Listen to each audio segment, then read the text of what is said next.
47 সংখ্যক inter district athletic চেম্পিয়নশ্বিপখন নলবাৰীত আৰম্ভ হ'ল। আজি অসমৰ মহামহিম ৰাজ্যপাল লক্ষ্মণ প্ৰসাদ আচাৰ্য ডাঙৰীয়াই এই প্ৰতিযোগিতাখনি উদ্বোধন কৰিলে। আপোনালোক সকলোৱে দেখিছে যে মহামহিম ৰাজ্যপাল ডাঙৰীয়াই উদ্বোধনীৰ পিছতে ইয়াত এক উৎসৱমুখৰ পৰিৱেশ আৰম্ভ হৈছে। মই আশা ৰাখিছোঁ যে আগন্তুক 3টা দিন অসমৰ সকলো অঞ্চলৰ পৰা অহা প্ৰায় 1150 খেলুৱৈ খুব সুন্দৰভাৱে এই প্ৰতিযোগিতাখনত অংশগ্ৰহণ কৰিব। অসমৰ ডিমা হাছাওক বাদ দি আটাইকেইখন জিলা ইয়াত উপস্থিত হৈছে। তাৰ লগে লগে NF ৰেলৱে বা আমাৰ অন্যান্য যিবিলাক আসাম পুলিচকে আদি কৰি সকলোৱে ইয়াত উপস্থিত হৈছে।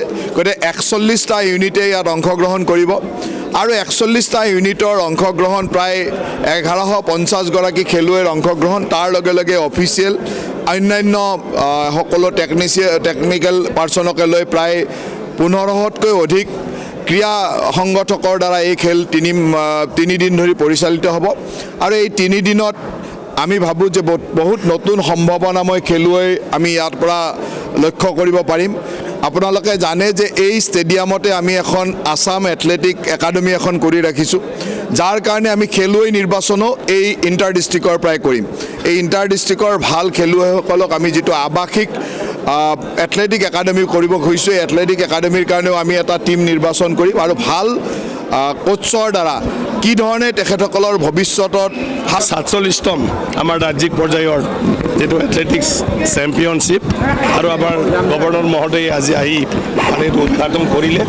মই আশা ৰাখিছোঁ ইয়াৰ খেলুৱৈসকলে লাহে লাহে নেশ্যনেল ইণ্টাৰনেশ্যনেল ইয়াৰ বাদেও অলিম্পিকলৈকে যাব পাৰিব। আৰু ইয়াৰ যিটো আন্তঃগাঁথনি আজিহে মই আহিছোঁ খুবেই ধুনীয়া আৰু একাডেমিক হিচাপে এতিয়া যিহেতু এইটো ব্যৱহাৰ কৰিব খুজিছে, আমাৰ একাডেমিকটো হোৱাৰ লগে লগে আমাৰ গোটেই ল'ৰা ছোৱালীয়ে ইয়াত কণ্টিনিউৱাছলি অনুশীলন কৰি থাকিব পাৰিব আৰু তেতিয়া আমি বিভিন্ন পৰ্যায়ত গৈ ফালে কম্পিট কৰিব পৰা আমাৰ ল'ৰা ছোৱালীয়ে হৈ যাব। না এতিয়া এইটো এজোৱা প্ৰজন্মৰ কাৰণে মুখ্যমন্ত্ৰী ডাঙৰীয়া আৰু আমাৰ জয়ন্ত মল্ল বৰুৱা ডাঙৰীয়া অলৰেডি কৈছেই যে আজি আমি অকল খেলি থকা খেলুৱৈসকলক লৈ পেলাই টীম নহয়, আৰম্ভণিৰ পৰা খেলুৱৈসকলক তৈয়াৰ কৰিবৰ কাৰণে একাডেমিক চবতে যাহাতে কোচৰ জৰিয়তে খেলটো শিকিব পাৰে, টেকনিকবিলাক শিকিব পাৰে।